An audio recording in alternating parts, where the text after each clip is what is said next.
এক নারী বোন আমাকে গতকালকে ফোন করে বলেছে উনি গত পরশু রাতে আমাদের অর্থমন্ত্রীকে স্বপ্ন দেখেছেন।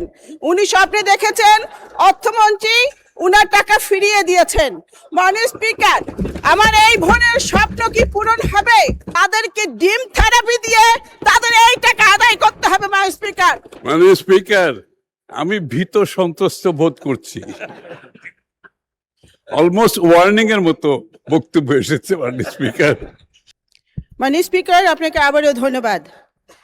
আমাদের মন্ত্রী অনেক ভালো মানুষ এবং একজন কাজের মানুষ, আমারও প্রিয় মানুষ, প্রিয় নেতা। আমি মন্ত্রীর কথায় আশাবাদী হয়েছি, কিন্তু দুশ্চিন্তা মুক্ত হতে পারিনি।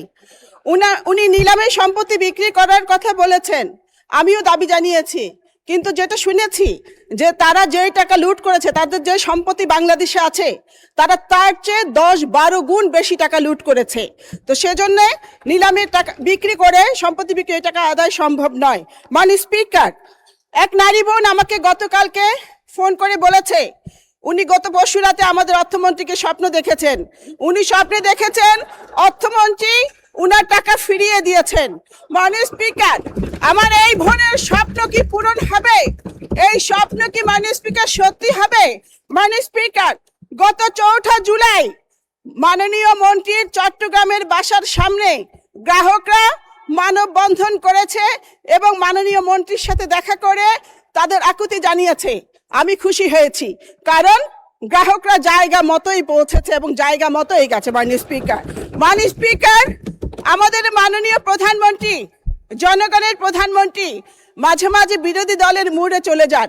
আমিও এই মুহূর্তে বিরোধী দলের দ্বিতীয় সারিতে বসা কয়েকজন সংসদ সদস্যের মুডে চলে যেতে চাই। মাননীয় স্পিকার, 75 লাখ গ্রাহকের প্রাণের দাবি সাথে সহমত আমি প্রকাশ করছি। সেটি হচ্ছে, একদিকে মানুষ টাকা তোলার চিন্তায় আছে, আরেকদিকে এখানে যোগ হয়েছে হেয়ার কাট নামক এক মরণ কাট সমস্যা। মরার উপর খাড়ার গা। মাননীয় স্পিকার, আমি মাননীয় মন্ত্রীকে বিনয়ের সাথে প্রশ্ন করতে চাই। আমি জানতে চাই যে ব্যাংক ডাকাতদের ডাকাতির এবার কেন আমানতকারীদের নিতে হবে? আমানতকারীদের কি অপরাধ? আমানতকারীদের অপরাধ হচ্ছে যে তারা বিশ্বাস করে ব্যাংকে টাকা রেখেছিল। মাননীয় স্পিকার, 75 লাখ গ্রাহকের দাবির সাথে সহমত পোষণ করে আমারও দাবি, হেয়ার কাট নামক এই মরণ কাটটি প্রত্যাহার করতে হবে, প্রত্যাহার করতে হবে, প্রত্যাহার করতে হবে। বক্তব্য পরিষ্কার, যারা জনগণের টাকা লুট করেছে। মাননীয় সদস্য প্রশ্ন করেন, ছোট করেন প্লিজ, প্রিসাইজ করেন। আই এম কামিং, এক সেকেন্ড শেষ করছি। মাননীয় স্পিকার, বক্তব্য পরিষ্কার, যারা গ্রাহকের টাকা লুট করেছে ওই সমস্ত ব্যাংক খেকো, ব্যাংক ডাকাত, ব্যাংক লুটেরাদের কোনো ক্ষমা নেই, কোনো ক্ষমা হতে পারে না। মাননীয় স্পিকার, তারা পৃথিবীর যেখানেই থাকুক ওই ফিরিয়ে এনে তাদেরকে ডিম থেরাপি দিয়ে তাদের এই টাকা আদায় করতে হবে। মাননীয় স্পিকার, মাননীয় মন্ত্রীর কাছে আমার প্রশ্ন, হেয়ার কাট নামক মরণ কাট প্রত্যাহার করে 75 লাখ গ্রাহককে স্বস্তি দেওয়ার কোন পরিকল্পনা আপনার মন্ত্রণালয়ে আছে কিনা? ধন্যবাদ মাননীয় স্পিকার। মাননীয় মন্ত্রী, আপনাকে আমরা সামনেও দেখি, স্বপ্নেও দেখি, দয়া করে উত্তরটা দেন।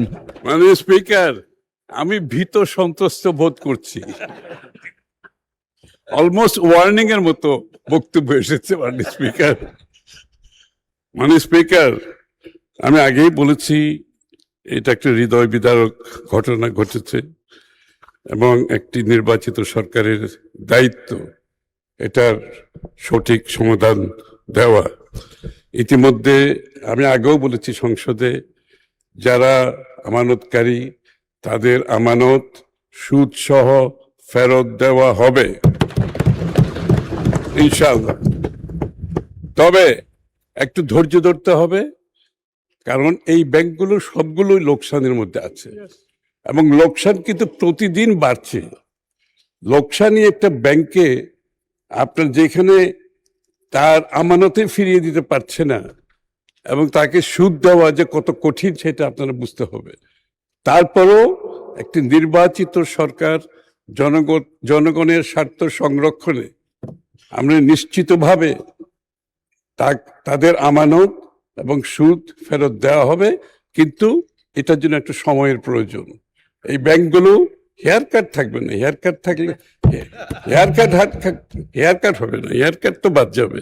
আমি যখন বলছি সুদ সহ, সুতরাং হেয়ার কাটের তো প্রশ্ন আসছে না এখানে। তবে আমি আবারও অনুরোধ করব, আমি জানি তাদের অপেক্ষা করারও সময় নাই, মানুষ চিকিৎসার অভাবে মারা যাচ্ছে, মানুষ তার মেয়ের বিয়ে দিতে পারছে না। আমি প্রতিনিয়ত এই সমস্ত সমস্যার সাথে সম্মুখীন হচ্ছে, প্রতিনিয়ত। মানে স্পিকার, এটার সমাধান একটু মধ্যমেয়াদী দীর্ঘমেয়াদী সমাধান হবে।